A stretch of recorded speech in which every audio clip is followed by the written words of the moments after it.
All right, guys, we've got a real special treat for you now. We've got a gentleman here that is well known in the Louisville area of being an officiant. He's a great guy. I know he's got some great past in being a minister, a priest, all that good stuff. And it's Bob Mueller. Bob, thanks for being here today. So tell us a little bit about yourself.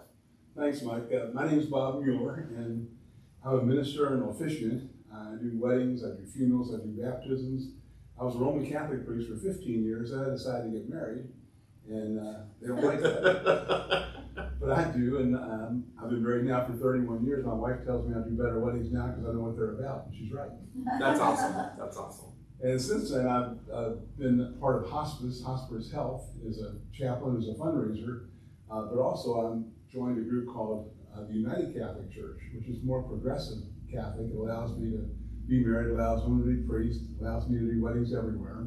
So for me, that's just been a perfect fit. I even have my own house church and all too. And I've also written several books, more motivational, inspirational type books. And during COVID, I had a chance to write a book I always wanted to write called Weddings, Love, Beauty, and Laughter. And it's a combination of my thoughts on marriage and love, plus funny things and beautiful things that happen at weddings, plus some special ceremonies that couples have used that I've incorporated into my book. And so that's something I give each of my couples. Wow. So when a couple, when they're planning on not wanting to do a certain religion or a certain background, I mean, do you help them work through that, or? Yeah, absolutely. And I just find out where they're coming from. I think anybody that you choose as an officiant, one of the things you want to do is you want to meet with them personally to make sure that you all fit, to make sure they're going to honor where you're coming from. I'm one of those ministers. My goal is not to make it my wedding, to make it their wedding. And so I try to really find out where they're coming from. And I can make it whatever denomination, whatever background, whatever spirituality they are.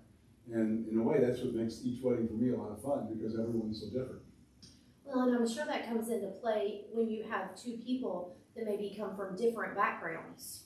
And you can help navigate, or that's the role of an officiant, is kind of help navigate how you bring that ceremony together. Absolutely, and that's exactly what I do. And I find myself on top of roofs, I'm in parks, I'm in chapels or churches, and just wherever they're going to have their wedding. Sometimes it's a small wedding, sometimes it's enormous. And again, just trying to make all those things mesh. I've done weddings where we might have a combination of Hindu or Buddhist or Jewish or Christian or just whatever. And again, just try to make that work. Even sometimes there might be multiple languages. Not that I speak all those languages, but again, allowing them the flexibility to do those kind of things. Bob, I know you and I do a lot of weddings together, and one of the things I love the most about working with you is that my couples get to go to Bob's house. He sits down and meets with them and talks to them and really gets to know them and understand them and help figure out, because sometimes couples, they don't even know what they want in a ceremony. So for that newly engaged couple that walks into your living room, what do they need to know before they choose an officiant? What do they need to ask? What kind of things should they be looking for? Well, a lot of times it's helpful because before they see me, they'll go to my website and kind of check me out too. So that kind of helps them coming in to know. Many times they don't really need to know all that much because with what I do with them, I have a whole packet of information just to get them thinking about what it might be. The things I'm going to ask them are, I need it for the wedding license especially, their name, and tell them some information about the wedding license too so they can do that properly. And every state's different. Like in Kentucky, the license is good for 30 days. Indiana, it's good for 60 days. So everyone has different variances that way. And whatever state you're in, that's where you have to get the license from. So I'll ask them questions about that. I want to know who their witnesses are. I try to find out a lot about their families and just see what their background is from work to spirituality. Many times they have no idea what readings they might want or what the order might be. One of the things I always do, I pick up extra programs at weddings that are just laying around, and I share all those kind of things with couples too, so they can kind of see the flow of things too. So I just have a whole set of questions that, by asking those questions, I can get the background I need to make it real personal. To me, the perfect wedding is you can get people to laugh and cry. And the really perfect wedding is you can laugh and cry at the same time. That's what I'm shooting for. Because I want it to be a celebration. I think that's what they want too. So with the license, do you help them go through the process of getting that? Because going back to when I got married, I don't remember what you have to do that. Right, I don't go with them to get it, but I tell them. But you tell them where to go, what to do, Right. how far in advance to do it, and so on. A lot of people think they have to go to downtown Louisville to get it. They can get it at any of the different government centers, except Bowman Field. They just do driver's license there. But they can get it in Shelbyville or Oldham County or just whatever place they're near. But it has to be from Kentucky if they're getting married in Kentucky. Sometimes people get married like just right across the river in Indiana. They think they got to get a Kentucky license. No, you got to have it in Indiana because you're getting married in Indiana at the refinery. They think it's where they live, Yeah. and it's really where you're getting married. Exactly. That you have to get your license. Okay, so I just learned something. Here I live in Louisville, right across the bridge from the refinery. My wedding's in Indiana. Right. Not even a half a mile. I have to have it in You go to Indiana. Clark County, Indiana. Yeah, you go to- I did not know Yeah, that. you go to Clark County or Floyd County, whatever one's easiest for you, but you have to get it from there. And it's good for 60 days over in Indiana. The price is just a little bit different. In my history, I've done weddings in Louisiana, Maryland, Ohio, Indiana, Kentucky. And every group has a little bit different, every state has a little bit different requirement. That's one of the things I actually have on my checklist for my couples on Aisle Planner, is to research the requirements for your marriage license in the county you're getting married in, because they're all different. Do you have to have a license in each state to be able to perform a ceremony? That varies too. In Kentucky and Indiana, the Kentucky license works for me as a minister. In Louisiana, when I did one there, I had to go and get processed in Louisiana. So every state's a little bit different for the minister. Now, a couple other things about the license you might want to know. If you talk to your parents or grandparents, they might say, well, we had to do a blood test. Well, you don't have to do that anymore. They did that years ago to see if you were related, compatible for children, things like that. And they took it away, and then the AIDS crisis came in, they put it back in, and they took it away again. Another Very interesting, interesting. I just learned something. Yeah, I didn't know that. Wow, okay. Another interesting thing about Kentucky is a lot of couples after the wedding, they might call me and say, Bob, the witnesses didn't sign the license. Are we still married? I said, yeah, because in Kentucky now they want the minister or the officiant to do it in black ink and print it. So I guess so they can read it. So sometimes that's a question that comes up too. But in Kentucky, you taught me this and I'm already gonna mess it up. Okay. One of the states you only need one witness, right? Well, no, Kentucky and Indiana, you both need two. Both need two, okay. Yeah, But you some have- states it's just I don't know about that. Any of the states I've mentioned, you always had to have two. two But witnesses. there are differences in each state too. So that's what you have to kind of watch out for. And that's usually your maid of honor and your best Best man. man, yeah. Usually, yeah. Some Sometimes- people have their parents or Yeah, grandparents. sometimes if it's a real small wedding, they don't even have a best man or best lady, I call it. And so they just have a parent or something like Sharon saying. So I have a question about destination weddings. So if they're going, I don't know, where, Dustin. Riviera Maya, well, that's one Hawaii. of, I know a story about. I had Okay. a wedding in Riviera Yes. Maya. so you get your marriage license there. Correct. And a lot of times if you're doing a destination wedding, that destination will help you through that process. Okay. They may even have a minister that they have assigned to help them in those But destinations. for some things, like I actually have, my goddaughter was married, her wedding ceremony was in Mexico on the Riviera Maya. But we found out that in the United States, that marriage wouldn't be recognized. So they actually had to go to the courthouse and get married here in the United States. And then their ceremony, photos, all that kind of stuff was on the Riviera Maya. But they actually had to get married in the United States as well to make it legal in the United States. So basically, the wedding there was just like a mock wedding. It was. They were already married. And I think the point that Bob's bringing up is do your research to know exactly where you're getting married. Is it going to be valid, and making sure you have that documentation ahead of time. That's really good. A lot of my couples too, and I like when we come to meet with you, they'll say, "What do we have to do? You know, like what part about this makes us married?" The only part you really have to do are the actual vows.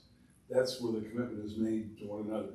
And there's traditional vows you can use. Sometimes people like to write their own vows. That's okay too. It's really about that commitment. I'm just an officiant. I'm just there to say it happened. But that's really the essence of what they have to do. You can do a very, very short wedding if you want to do that way. Basically, do you yes, done. But most people want a little bit more than that. Wow, I didn't realize that. I thought that there needed to be more parts to the ceremony.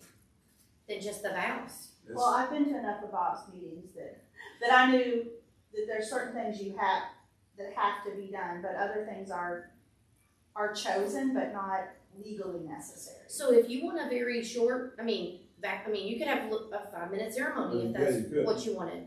But then you could also build in anything else that you wanted. Yeah, the basic lineup that most couples use, they have the entrance and then kind of a welcome, and then maybe an opening prayer. And most people do 2 or 3 readings. Sometimes they'll get people in the family to do those readings. Sometimes they'll have me do it if they don't have anybody that they can ask to do a reading. Then after that, the vows, the rings, maybe a blessing or a prayer. So that's kind of the real short wedding. Other things that, like I included in my book, or if you do the candle ceremony, or if you do a hand ceremony, or sometimes we do a prayer of thanks. There's a lot of things you can add in. And some people are really creative with some of the things they do. One of the things that's been most popular for me is couples that like they write their love letters to each other, and they put them in a wooden box, and they put their favorite beverage in there. And then I say, if you ever have trouble in your marriage, open up the box, read your love letters to each other that you wrote on your wedding day, and that'll help you work it out. Or do it every anniversary, which is even more popular. Oh, that's a great idea. And I have some couples, they'll make a real fancy box, they'll put it on their mantle, it becomes a symbol of their marriage. And they can put anything in that box. Whenever I do weddings in Bardstown, it's always bourbon. Or they can do beer or wine or a soft drink, just whatever their drink is. Bob and I just did a wedding together back in June, and the couple actually did blown glass. So they had little bitty pieces of glass that were like mosaic almost, broken pieces of glass. And then they read their vows, and Bob invited them to mix the glass together. So his was blue, hers was red. I don't remember the colors exactly, but they mix that glass together into a container, and then you send it off to a company, and it's actually blown into, they chose a vase for their home, but you can get a million different things. Sharon kept telling me when we were setting that wedding up, she kept saying, "I might gotta make sure you have enough room for this blown glass." I'm thinking, they're gonna need blown glass. Oh, no. I had to explain to them that we weren't actually going to blow glass during the ceremony. But she never said that to me. Well, honestly, things have changed a lot. And you all are just a tick older than I am, just a smidge, right? But one of the very first things I remember about weddings, I'm Catholic, it was always the candle, ceremony. The moms came in with the candles, and then you did the unity candle. Now it's just wherever your imagination can take you almost. My husband Josh and I, we did the sand. That's what we chose to do. It was an outside wedding, and it's just all the different things. It's really interesting to see how it's evolved, I guess is what I'm saying. I even had one couple, I think I shared this with Bob, they planted a tree. And what their plan was, that they had their grandparents each bring a little jar of dirt from their yards, their parents each bring a little jar of dirt from their yards, and I was to have all this dirt up around this pot, and they were going to mix the dirt, plant their tree, and as they picked it up, they would say, this is from Grandma Julie and Granddad John or whatever, and here's where they live, and just joining all the homes. But I went back in the room to get ready to set up, and no one had labeled their dirt. So I just had these 4 jars of dirt, and I didn't know whose was whose. So bless their hearts, I had to just label this dirt. And we did talk about each family member, and each family member's dirt was present. But I don't know who was who. But I did not know whose was whose. Well, going back to the unity candle, I've been in this business for like 30-something years, and there for a while, I want to say in 2015, 16, the Catholic Church took the unity candle out of the ceremony. I have not had one ever. Really? But then they turned around and put it back in there because I think there were so many people that complained about it. Can you tell us a little bit about that? Yeah, it was very, very popular. A lot of times the parents will light the candle representing both sides, and afterwards a couple light from the 2 families, the one, the symbol of their unity. But some of these churches were really afraid of fires. Caldwell Chapel is a good example at the Presbyterian Seminary. They had one of the moms leave a candle on their table and it burned a hole in this altar. And so Actually, it caught on fire. On fire, It yeah, did. yeah. I remember that. And so- That wasn't me, but I do remember that. They totally stopped doing the candle there. And some of the hotels have restrictions that way. So a lot of the time it's fire related. Is why they have. Well, I thought it was something to do with the Pope, or I don't know nothing about that kind of stuff. But I mean, they stopped doing it for about 2 years, and so many people complained about it. One of the priests downtown at the cathedral told me, yes, well, they brought it back, and I thought that was just strange how you do something I've for done years. several Catholic weddings recently, and we haven't done it in any of them. I don't know if it was just couple preference or, but we haven't done it in any of them. Yeah, it's very popular, and like you're kind of saying, some people think that that's something you have to do, but you really don't. And there are just so many things you can do. There's a Spanish custom. The groom has to give the bride 13 gold coins for Jesus and the 12 apostles. There's I've had grandmothers be flower girls. I've had one grandmother that blew bubbles. That was us, yeah. So I mean, there's so many creative things you can do, and sometimes you can almost get too creative, and sometimes simple is just as good too. Right. I know the hand fastening ceremony, that just always makes me a nervous wreck, because I don't know, I just am afraid they're gonna get up there and get all tangled up, and it's not gonna come off correct, because when you do the hand fastening ceremony, when they pull their hands out, it's supposed to make a love knot. Right. But I've seen it go real bad. Yeah. And they're just all tangled up, and they can't get their hands out, and they're in front of all these people. So I mean, I haven't even witnessed one of those, so I can't speak about what. I make them practice. yeah, yeah. Yes. Okay, speaking of that, Bob, do you recommend or do you have a suggestion for people? Some of our listeners aren't even local. Do you have a recommendation for premarital classes or counseling, or I may not be saying any of that right? You're fine. No, like I'm not really a counselor, but I always try to meet with each couple at least twice. And it isn't exactly counseling, but when you start talking about the ceremony, you get into everything with them. You know, It's like opening a whole whether can. there's, you know, what your parents, where the parents going to sit, people get along, what's your faith background. So we end up talking about so many different things. So it's sort of a marriage preparation. However, if they want some real marital counseling, I send them to the old Louisville Counseling Center or some other counselors that I know that will do a good job. And I think it's a great thing if they're willing to do it. Anything you can do to prepare is wonderful. I love that Bob actually meets with his clients beforehand, not once but twice. I attend those meetings if my clients want me to, and I always say, you know, this is going to be a very personal meeting, and Bob's going to talk to you guys about your lives, and I let them choose if they want me to come or not, and I'm fine either way. But I really have seen things come out in those meetings that, you know, maybe I worked with this couple for 6-8 months that I didn't know. So I think it's really great that he takes that time to get to know them personally. We just had a girl that, a couple that we shared, and her dad had passed away recently. And I know she shared that with Bob, and, you know, we talked about how to honor him and during the ceremony while still keeping it fun and upbeat. What do you recommend in those situations for people that have lost a parent or someone in that very close immediate family, to acknowledge them during the ceremony, but still make the day about joy? One of the things I incorporate is called a prayer of thanks. And the nice thing about the prayer of thanks is you can include a lot of things.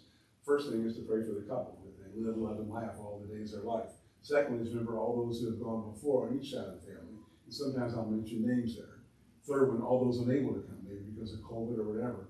And sometimes I can even do an audible at the line of scrimmage if it's somebody really recent. And then military sometimes is important. Or the other thing I like to do is include who the travelers are. Sometimes I'll mention the states and countries that are there. It's a very wonderful way to let people know who's there and let the crowd know, the couple knows that too. And then I'll usually end it praying for their special intentions. That's one easy way to do it. Sometimes people have an empty chair with their picture on it. So people will do all kinds of things. Sometimes you don't want to do too much because you don't want to become upsetting to the family either. So it's kind of sensitive. So I know that's a fine line I walk. I get asked a lot of the times, you know, help me honor my grandpa or help me honor my dad. And I don't want to bring it down, but I also know that person's important to them. I had one, and the groom's father had passed away about a month before the wedding, and he was a huge Cubs fan. They were from Chicago, was a huge Cubs fan. And the groom didn't want the empty chair or anything that would make his mom sad. So what we did was we took the old Harry Carey, the Cubs announcer, for years and years and years, and we found some recorded snippets of him just saying, you know, Cubbies, are you ready for some baseball? That kind of thing. And the DJ would just, throughout the night, every now and again, play a little snippet of that Cubs announcer. And you would see the family all look at each other and smile, and then go right back to dancing. But it gave them that little minute of remembering the groom's dad. So I think, like Bob said, there's a ton of different ways to honor people without making it sad. Well, the other thing that I encounter is I end up getting involved in a circle of life, because so often if there's a wedding, there's also been a recent funeral or even a baptism. So many times when I get to know a family, I may end up doing a ceremony, and I call them all celebrations, even if it's a memorial service, I call it a celebration of life. I just had a funeral recently that it was really a celebration of life for a woman who was 63, was single, went to every river bat and bat game there was and kept score. And so she wanted to do her celebration and do it in a baseball theme. That was basically her whole life. That's awesome. So I used the book of Genesis. I said, in the beginning, no, I didn't say it that. I said, in the beginning. And I used some of Yogi Bear's malapropisms, like if you haven't gone to other people's funerals, they won't go to yours. And just try to really add some humor to it. And everybody came that day. She had 80 baseball hats, so everybody wore a baseball hat. And we did it at the Pee Wee Reese Room at Audubon Country Club. So just trying to make those things alive. I love Whether that. it's a wedding or a celebration of life, a memorial service, or a baptism, you know, they all kind of work together, really. I think that's honestly one of the things I love the most about my job is just finding ways to make things personal and still honor what they're wishing and what they're wanting. I know you have in the folder that you give couples, because I've looked through one of them, a ton of readings. And they go from anywhere from straight out of the Bible to favorite authors or poets. How do you help couples narrow that down? Well, first of all, I'll give them a packet of what I call my favorite wedding readings. And so that gives them something to work from, but also tell them if you find something else you like, we can certainly incorporate that. And some people want all scripture, some people want one scripture, and they use something contemporary. So I just kind of walk through them and I tell them to read them to each other and just see what relates to them. So some people, they like so many of them, they might end up doing 4 or 5 readings, and that's okay too. And I also ask them to find people that in their family that might want to do one of the readings. I said, just make sure they can read. That may sound silly, but some people are terrified of doing something like that in public, and some people are wonderful.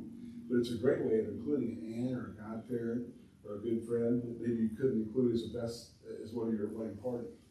I know when we do rehearsals together a lot, you and I both agree that you want to practice.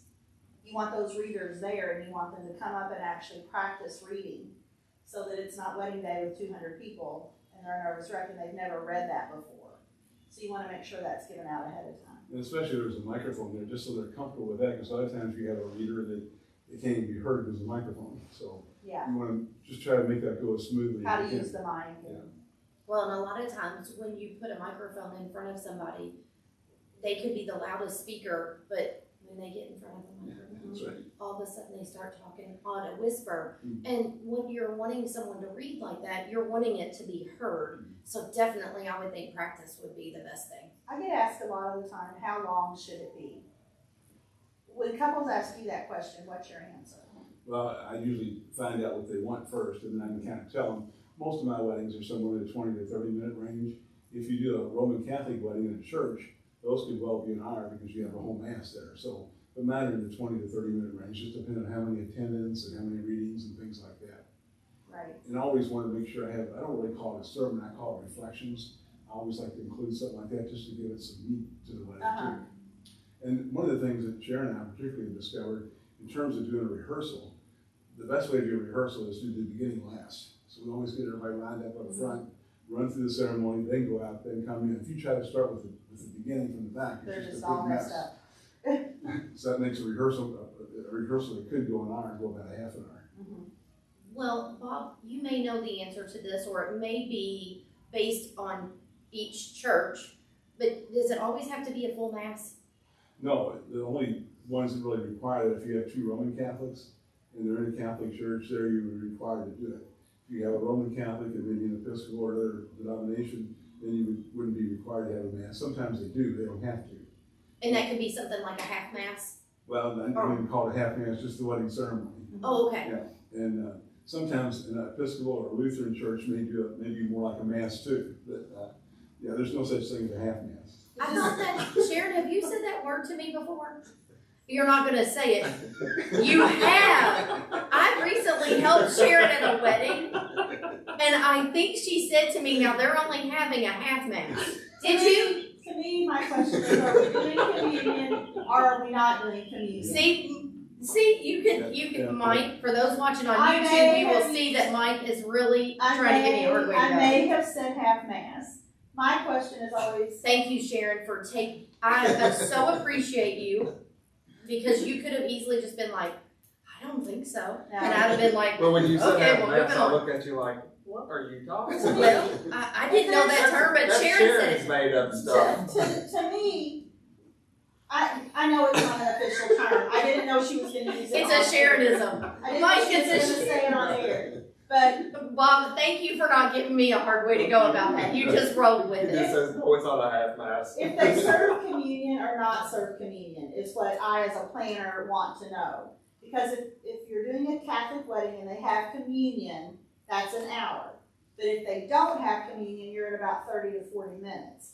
And that's what I need to know as the wedding planner. So I do call those without communion a half mass, but I probably won't after today. Yeah. So Bob, I know you mentioned earlier about your book. Tell us a little bit about the book and the information that you put in there. Well, one of the sermons or reflections I often use is called the Beatitudes of Marriage, just some attitudes to be for marriage. And the first of these Beatitudes is just to enjoy one another. That's one of the things too, when I meet with couples, I find out what they really enjoy. I find out what their dog's name is, just all that kind of stuff. Because by adding those little snippets of information in my homily or my reflections, it just makes such a better wedding because I'm going to personalize it. And I include a mixture of humor and serious in there too, just to keep that balance. I don't know if you all been to these, but I've been to some weddings that are awful, where the minister doesn't even know the couple. They'll talk about divorce or peanut butter or something silly. You can tell in an instant that they don't know. And that's the last thing I ever want to do. So I try to incorporate just some of my thoughts on love and marriage. And I tell couples, give this to them as a gift and tell them to read this and, let it be something that hopefully is helpful to them. But then also include some beautiful moments that I had. I had a wedding at Duncan Memorial Chapel, the cemetery chapel there, about 12 people there. And when the bride was leaving, she had her bouquet, and she saw this lady at a tombstone, and I was within earshot, and this lady was just bawling her eyes out. And so the bride went over and found out this lady just lost her husband. And so this bride did something so powerful. She said, here, take this bouquet. You need it more than I do. It's powerful. Oh my goodness. And then I had a wedding at Louisville Water Tower. And the wedding was at 6:30, at 5:30. A terrible storm hit, knocked all the chairs over. In the back, they had tablecloths on the tables for the cocktails. All those tablecloths went in the Ohio River. The power went out at the water tower. That poor wedding planner. The poor wedding planner and also the poor couple, they were just going nuts. But anyway, about 6 o'clock, the storm stopped because they were connected to Veterans Hospital. The power went right back on. We set everything up. The only thing we were missing were the tablecloths. But we went ahead and had the wedding at 6:30. And right at the end of the ceremony, I was doing my final blessing. And I was losing the crowd. I looked up and there was a double rainbow. Oh, wow. And then I had a wedding at the Louisville Zoo several years ago, and this couple, it's on the very top of the zoo under the tent. We were outside, and right as the guy's ready to do his vows, all these birds are behind me. And there was a peacock that walks up, and right as this guy's saying his vows, this peacock starts yelling, help, help, help. And it went on for about 2 minutes, everybody just lost it. It was so funny. And then after that, we went on with the ceremony. I always also, when I'm doing a wedding, I always have in my book the couple's name right in front of me, because it's just so easy to blank out. The only time I ever missed I can vouch for that. Mike struggles with things. Okay, Sharon, he needs a book and the name of the podcast in it. The only time I ever messed up years ago, I had a couple named Pam and Sam. I didn't mean to say it, but I realized I was being funny. I called them Spam. So I always make sure I got their name in front of me. What's really tough is when you have a bride or a groom that has a name that can either be male or female. And that can be tricky. I just did 2 weddings back to back where the couple's names were both Blake and Alex. Yeah. But in one, Blake was the bride, and in the other one, Blake is the groom. And boy, I was like Mike. I constantly was saying the wrong thing. Wait, Well, I mean, did she just say she was being like you? She's more like me than you really think. Just when the camera comes on, she's better. The easiest wedding I ever had, they were both named Pat, so I said, you Pat, take Pat to be your Pat. How many weddings do you think you've done? Well, because I'm so old, and I've been in heavy wedding churches, and I do probably anywhere from 40 to 70 a year, so I've done over 1,000, I'm sure. Oh my goodness, Mom. That's amazing. So That's what's, exactly why he's written a book. I'm He has telling probably you, seen it all. he does the most amazing job with couples. I love working with Bob. He's always, when they say they need an officiant, I'm like, hold on, and I'm texting him right from wherever we're meeting. What's your favorite reading? I've always wanted to ask you that, but I don't ask it in front of my couples because I'm afraid it won't be one they choose. But what's your favorite? Well, on scripture, I'm not the fan of Corinthians, love is patient, love is kind, because it's so overused. Overdone. If you ever saw the movie The Wedding Crashers, they're betting on whether it's Corinthians. It's an 80% bet. And I like the one from Colossians, because you're God's chosen ones, holy and beloved. And my wife and I use that at our wedding. However, I also love some contemporary readings too. There's a reading on love by Roy Croft that I love. There's another one by Robert Fulton. It ends like at the end of the ceremony, you're going to be able to say, you're my husband, you're my wife. I love those two especially. But I share those with couples, and many times they'll choose those, but there's a lot of other choices too, depending I on. think the one by Croft is the one I've heard you do that I like the most. I love that one. When Pam and I got married 30 years ago, Greg Allen from Southeast Christian Church married us. And right before we walked off the stage and he introduced us, he said, if I can give you one advice, this would be it. And he said, don't ever go to bed mad. What would you suggest to a bride and groom? Your best advice. My best advice would be to look at each other and just say, thanks be to God for the gift of each other. That's awesome. He tells couples to say, thank you for my husband, thank you for my wife every day when he has his meeting. Right. And it always makes me almost cry. That can be such a simple word, but so powerful. Just taking a second to say thank you. My husband loves when I've been to a meeting at Bob's because I'm always nicer when I get home. Okay. Poor Rod. Right. Bob, for those that wouldn't be local, is there anywhere they can get your book? Do you make it available on your website or anything? Yeah, they get it through Amazon, or they can just contact me from my website, and I'll mail them one too. So Okay, what's the name of the book? it's called Weddings, Love, Beauty, and Laughter. Okay, I just want to make sure people know that they can have access You have to that one? as well. I do. Yeah, I thought Yes, I just didn't want to mess up the name of it. you know, And Bob, for those of us who are local, for couples that are local, how do they find you and get in touch? well, one is just to go under Bob Mueller in Louisville, just Zoom it and they'll find me. I have a website, and they can kind of go into all the different things I'm doing, not just weddings, but also my books and my ministry and all that too. And then just reach out via that information and Yeah. see if you're available. And the Louisville Wedding Network too is a great contact because it's all right there too. And LittleWeddingNetwork.com. .com. There you go. For those that have listened that may not be familiar, Louisville Wedding Network is a local wedding group, referral group, maybe the right Correct. term to use, Referral group. that have many wedding professionals as part of that group. But one of the favorite things I like to share with people is if you use 2 or more members from that group, then there is a 5% discount. Did I take the words right out of your mind? You did. Mouth, Mike? I was kind of shocked. I've heard you say it so much, I just thought I would just go right ahead and, try not to blunder it up. Right. Right.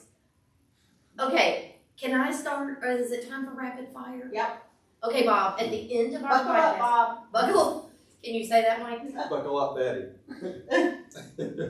Okay, so we do something called rapid fire questions, okay? I guess I can finish that sentence. Okay, you attend a wedding.